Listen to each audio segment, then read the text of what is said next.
I feel the master. I feel We y'all ready. They ready. Well, come on. We Come on. ready. Y'all ready? They They ready. We ready. We ready. Oh, yeah. Come on. We ready. We ready. We ready. Come on. Grab phone. We Grab ready. phone. Grab phone. We grab phone. We ready. We ready. Oh, yeah. Come on. We ready. There is no question about who the best. Basing on later track and art to come to do the rest. Step in the way, multiple shots are going through your chest.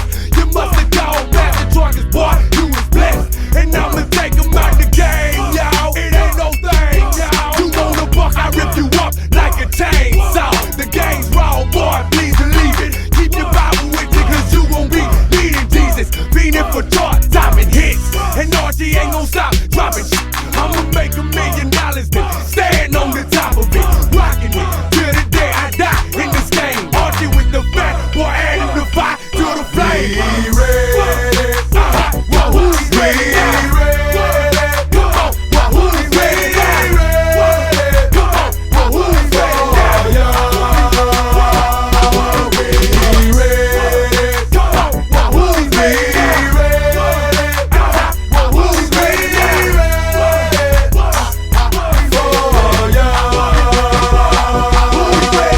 yeah, we bout that head bustin'. We leave you dead, cousin. What's up? I'm country boy, you said something. If you're ready, why you stumbling to the flow? Huh?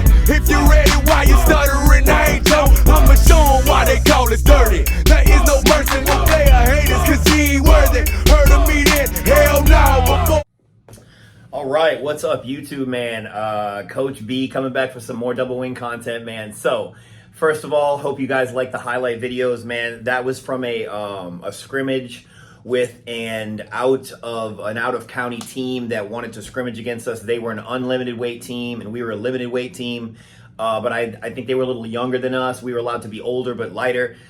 So they kind of matched up with us. Shout out there, a Dixon Rams team. So we went out there and we just did work on them. So I like that angle being behind the offense. It's kind of like something like it's an angle you don't get a lot because you're not on the field. Like usually a lot of my highlights are from the side.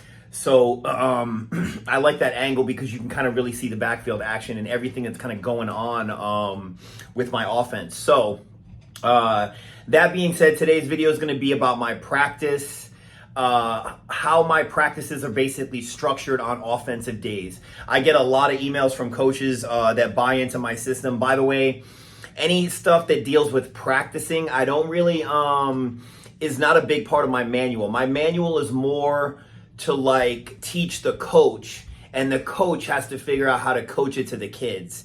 And that's what practice is, you know? So, but I decided to do a video since I had gotten a lot of emails on it, like about coach, how do you as a double wing coach organize your offensive days? Now, it comes down to how many offensive days that you get as a coach. Typically, I like to get at least 2 full offensive days per week. Like if I come on as an offensive coordinator and they tell me I can't have at least 2 days, I won't coach there.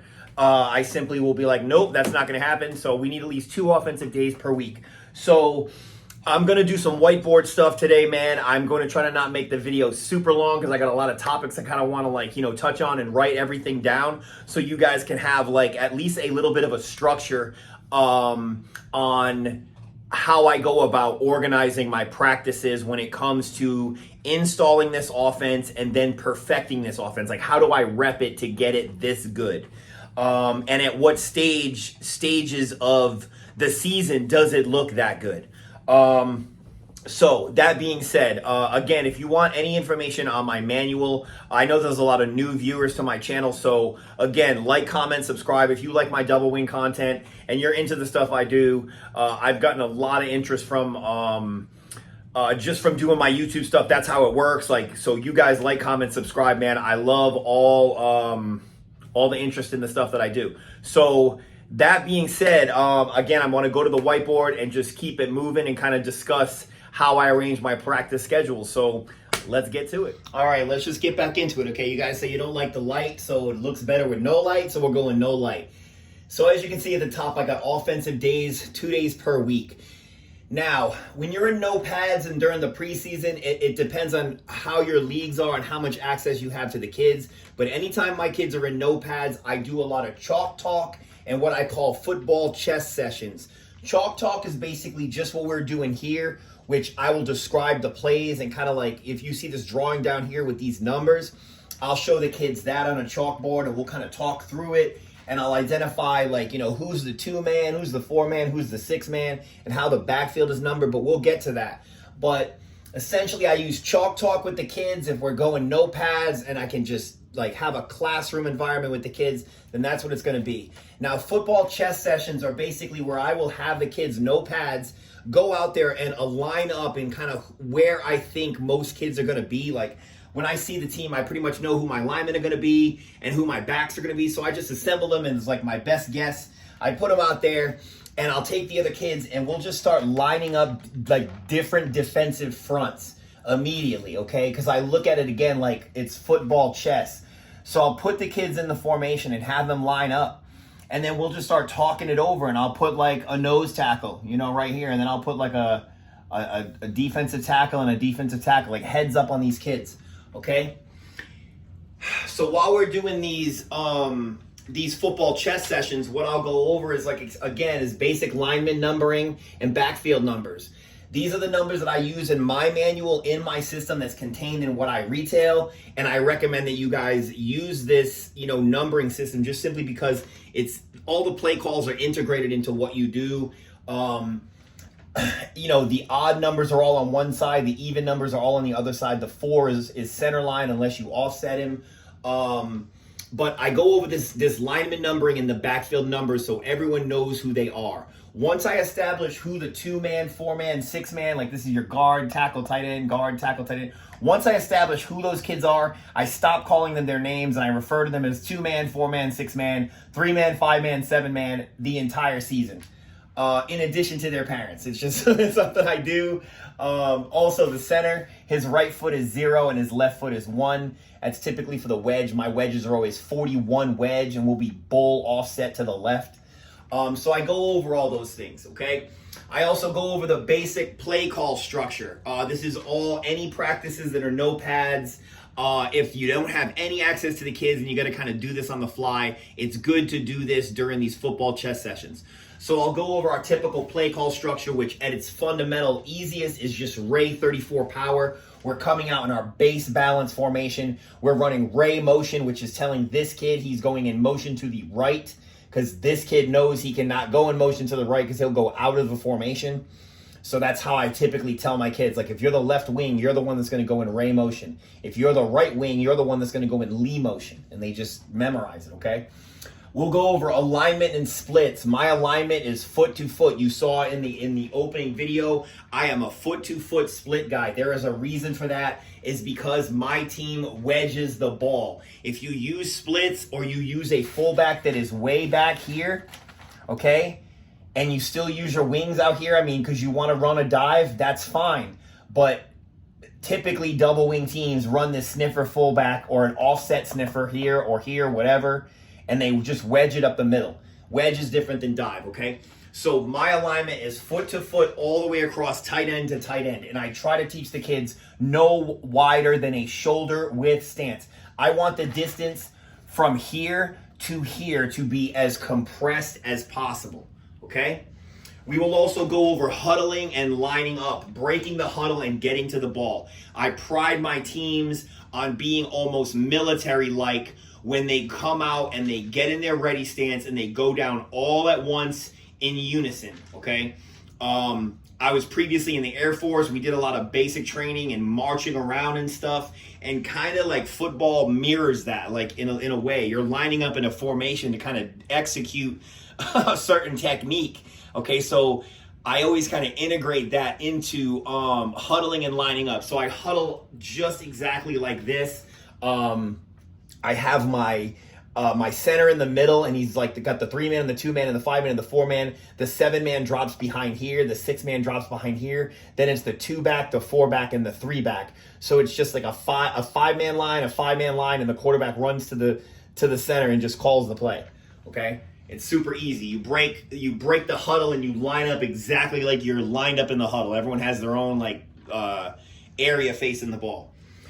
All right, so this is the stuff that I go over pretty much, during the first few sessions. So next, I'm gonna map out everything I do as the next second week progresses. So let's get to that. All right, so the next things I go over with my teams is the things that I like to call formational flashcards. So what I do is I install the line and I get the alignment all set up so that my line knows what the hell's going on from tight end to tight end, okay? Then I start installing the different looks that I like to have outside of base UC that you saw on the board when we started this video. If I go under center, I don't call any formation. I just call the motion, and then the play structure, who's getting the ball, and where the at-man is. I'll discuss that in a couple seconds. And I start installing the different formational looks like gun and eagle heavy at first. I install gun and then I install eagle heavy, okay? So as you can see, gun just has the quarterback and the gun. The 3-back is about 5 yards behind the tight end. And then you have a 4-back who's offset to the right and a wing on a wing just outside on the wing. 45 degrees and right up nice on the tight end. Now with Eagle Heavy is my shotgun heavy run package where I drop my fullback to the shotgun. I put my quarterback next to him in a 3-point stance and a 3-back next to it is in the fullback position in the 3-point stance, and my wing still stays on the side. Now, once I teach those two gun and Eagle Heavy alignments, I go into teaching the kids the left call. Anytime they hear left in the play call, we just switch the formation. So with a simple tag, I now have gun left and Eagle Heavy left. And I just tell the backfield, you just flip-flop your alignment, okay? So it's a simple call. It takes literally 3 minutes to teach. Now, formational flashcards is a drill or a practice thing that I do where I just stand behind the formation and I just yell formations. I'll say, gun, and they'll run to the little positions in gun. Then I'll say Eagle Heavy left, and they'll run to their positions in Eagle Heavy left. Then I'll quickly scream Eagle Heavy, and they flip to that. Then I say base, and they go back to base. Then I say gun left, and they flip-flop to gun left. And I'm making sure that everybody knows what the hell's going on with the formation that we're in. And I just keep running them through it, and I'll get like 20, 30 reps of just doing formational flashcards. Just get them through it real quick. So this is something I do. Now, moving on to the next. After I teach all those formations in the left call, I start getting into teaching installing Ray and Lee motion out of base. So let me just go ahead and show that. All right, so next with my teams, I start going over Ray and Lee motion and how the motion works. Now, a lot of teams go too deep with their motion. Your motion should take you to the back of the fullback, like the fullback's heels. If he's in the sniffer position, which is right behind the quarterback, like his face mask is almost touching the quarterback. So this motion is pretty shallow, okay? And you want him to get the toss at about right here, okay? This is the sweet target spot, okay? It allows for all this pulling that goes on to kind of set up in front of the running back, okay? It also allows the quarterback to kind of pitch in the hole, like kind of spin and toss, all right? It allows the fullback to clear out. He gets out of the way. Everything should look nice and seamless, okay? So I start going over the Ray and Lee motion and the target spots, okay? This would be Ray motion. This would be Lee motion, okay? And same target spot, okay? It's behind the backside guard, 2.5 yards, okay? You can even lighten it down to 2 yards at times. If your motion is really quick, I've seen guys that go as short as 2 yards. Now, with the play numbering installed and the kids kind of understanding Ray and Lee, I start getting into like who's getting the ball and where are we going, and that's when we started getting into the at-man concepts, okay? Of in my play call, this is the man getting the ball and this is the at-man to where he's running. I do not number holes, I number kids because holes are static. As soon as the ball is snapped, these kids move. So where's the hole at? So that's why I number kids 2, 4, 6. And whoever the at-man is, that's how the good God blocking system structures out how we're going to block on the play side, regardless of the front that they have up there. It takes into account for everything if you combine it with the domino call, which comes on later. but it'll block pretty much any front that you will usually see in youth football, okay? So I go over also, as you can also tell, Ray 34 Power is our base blocking scheme. So Ray 34 Power just tells the kids that the fullback is kicking out the defensive end. That's simple, okay? That's how it works. Everyone else is blocking good God. Everyone else knows not to touch the defensive end, okay? Once we learn power, that's our blocking scheme. Later on, we learn modifications to that, stuff like blast, but not now, not at this. We get power in first, so it works both ways. Lee 25 power, Ray 34 power. Those two plays need to go, okay? So you get all that in. You're also snapping 50-50 snaps a game, okay? I'm sorry, per practice. Every offensive day, I'm making my center snap 50 snaps of practice, mandatory, okay? Because you cannot snap the ball, both UC and shotgun. If you are going to run the gun, he needs 50 snaps of practice because you cannot have snaps going over your kid's head. You cannot have negative plays in this offense. It's not designed like that. So you got to have your snaps together. So get 50 snaps every single practice. You have to insist on it, okay? All right, so let's move on to the next phase, and that's once I begin to install plays. Let's get it. All right, so let's get into it. Once I get started installing plays, okay, which is typically like by the second or third offensive day, I'm installing basically basic plays. It does not take kids a long time to pick up how to align in football. Unless you have really young kids and you need to stick to the basics for a while, typically by your second or third practice, you should start installing at least both power plays to both directions. That's why you can see up there I have both. This is the order I install my plays. Power, both sides, counter. You could go one way, like if you have a real fast kid and you only want to use them on counter, then just install it one way. It's fine. You can get away with one counter. Power, counter, wedge, trap, sweep, pass, and then extras. Now, typically, extras I regard as like your crisscross counters, your 325 XXs, your counter cutbacks. You saw a beautiful counter cutback in the opening video, which is my boy Wyatt Biasy that just really knew how to run that play. But those are extras. That's stuff you don't need to show in a jamboree. That is not stuff you need to be pulling out like randomly for someone to see on a camera before you do it. Those are specialty plays. So as I install plays, I install them as a unit. Remember, football, chess. I get the whole team out there and I get them on a knee. We align, we make the offense stand up, and we have them physically like mannequins out there running through it. And I run my plays with a walk it, jog it, run it mentality. We already chalked it. We already talked it. So now we're going to walk it, jog it, and run it, okay? And I keep it high speed. I keep it going. And I just basically, I go over any responsibilities as I go over details with each play, with each player, okay? I move the defensive front around. I kind of ask, who is the at man? Like, why did you go in, like, we'll have issues with both kids going in the motion at the same time. Typical. But you just continue to move rapidly and you critique as you go. Okay, now, wedge for me. This is for me, and this is for what I recommend anybody that's running my system that wants to pursue this. Wedge is one practice mandatory. The reason I say this is because my teams have always looked at wedge like something that we do, that all the other teams were scared that we were going to do it to them. So we looked at it like a pride thing, okay? So all my wedge teams were always, my offensive linemen loved it.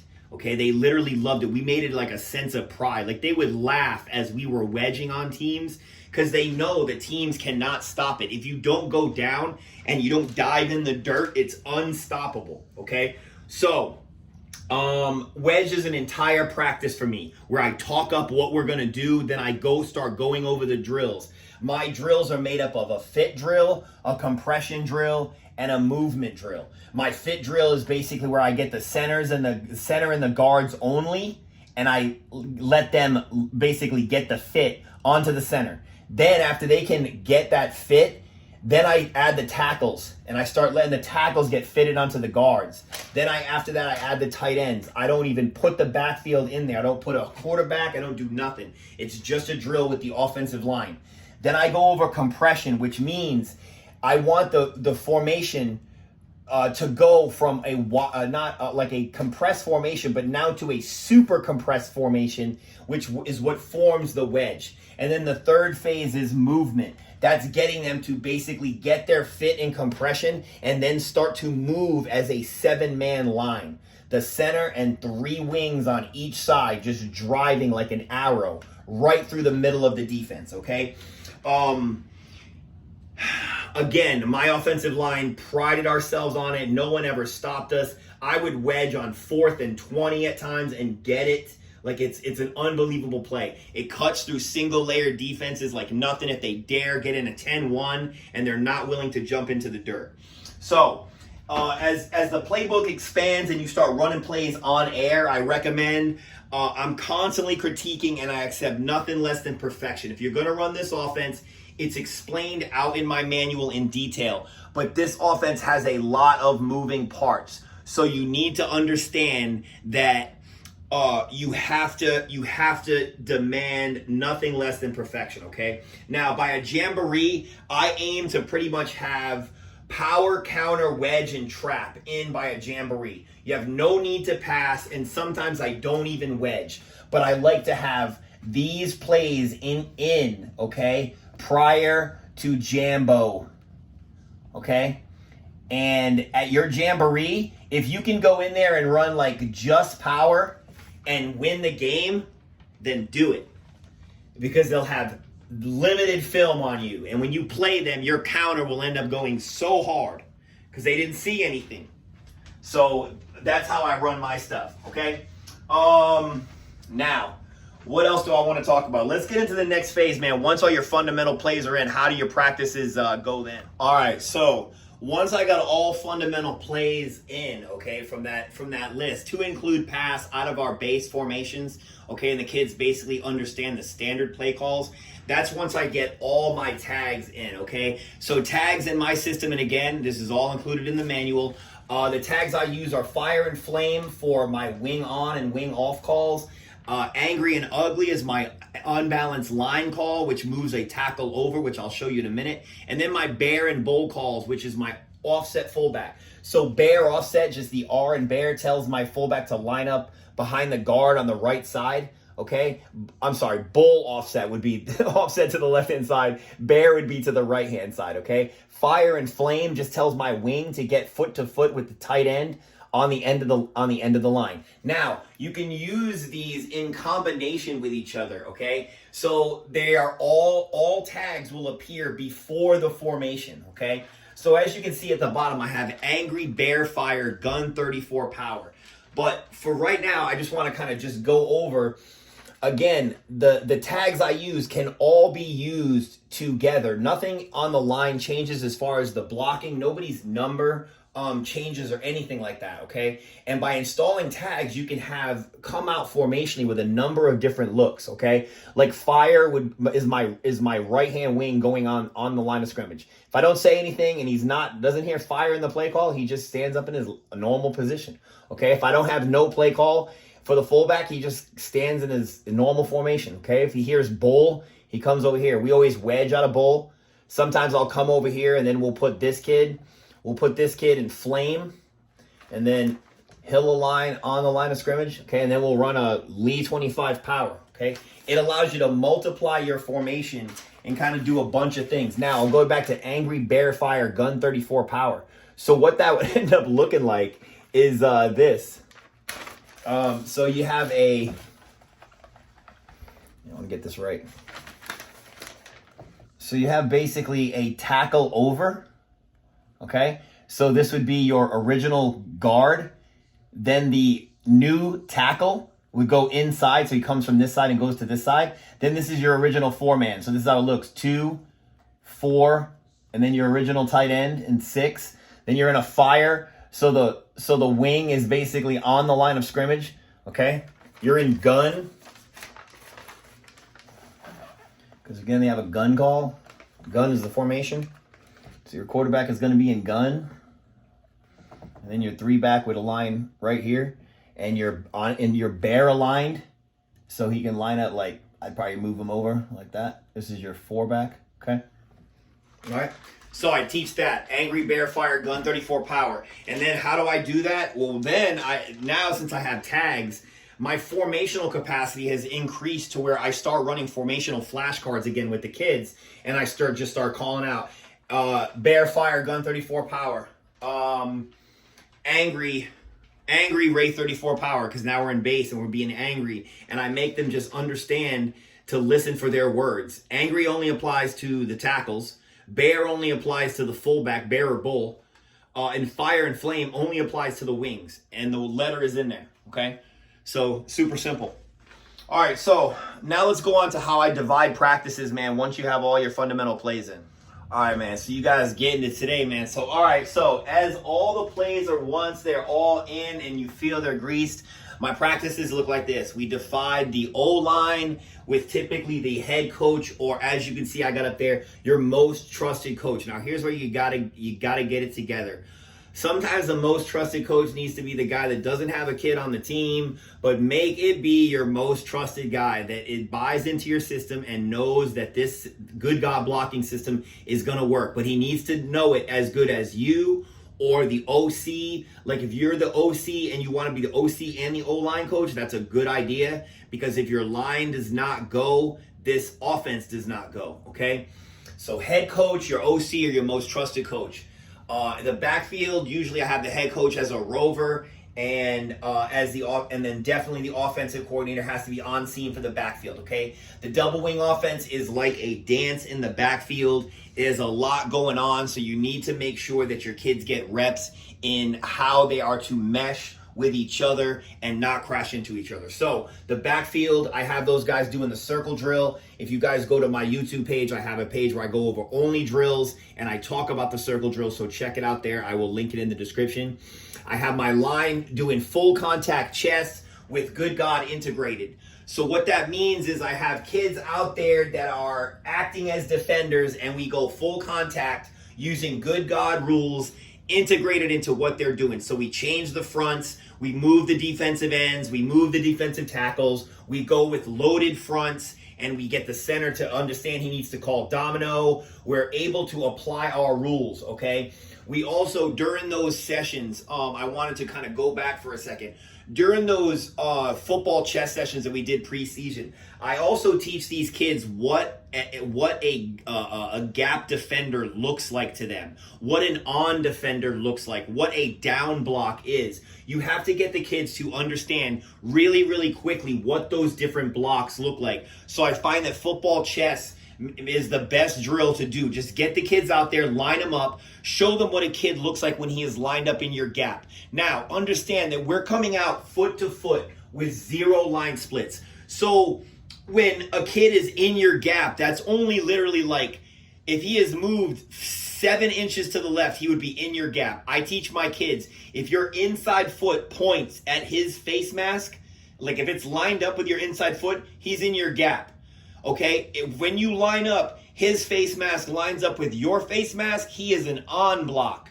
Okay, and if your outside foot lines up at his face mask, he's in your outside gap. That's only for the at man, because he's the only guy that blocks outside gap on his good block. Okay, but then what is a down block? That's a down block if your inside neighbor has a man on him. That is a down block. So make sure your kids understand what those blocks look like. So by this time, we go full contact chess with a Good God integration. We start getting the kids to understand the numbering system and how the at-man works and how each kid down the line is supposed to block different fronts. Then we break. Then we go right into wedging for 15 minutes. Every session, I demand that every practice that we wedge for at least 15 minutes. Then we break into indies. Our line guys do double teams where I stress a half man concept, which means I teach my kids to double team, basically blocking half the man's number. So if the kid is number 58, I tell my kid, get your flipper in the 8, and then the other kid, I get your flipper in the 5. Okay, press your hips. I have my blockers press their hips together, and I use a postman turn man concept, which means the inside guy is usually the postman and the outside guy is the turn man. So the postman engages the block E, and then the turn man engages the blocky, and as they drive him, the turn man turns him so that gets his back to the play, okay? So just basically turns him away from the hole, forming that wall, okay? Another simple drill we'll do with the line is the pull and KO drill. We just set up some cones and we just have kids pulling and kicking out, pulling and kicking out. That's how we identify who's going to be our guards, who's going to be our tackles, where our athletes are on the line. We also get into doing Trojan pulls and cuts on Trojan sweeps. Okay, so I go over that real quick with the line, and then we do some Trojan pulls, teaching the kids the difference between power pulls and Trojan pulls, which you can see on my Trojan video, and we get into that.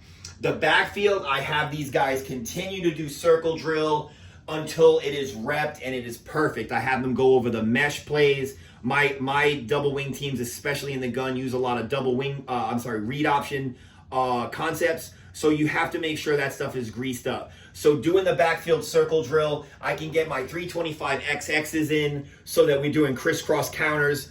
I stress speed, I stress footwork, and I stress tightening up your plays till they are run with like near military precision.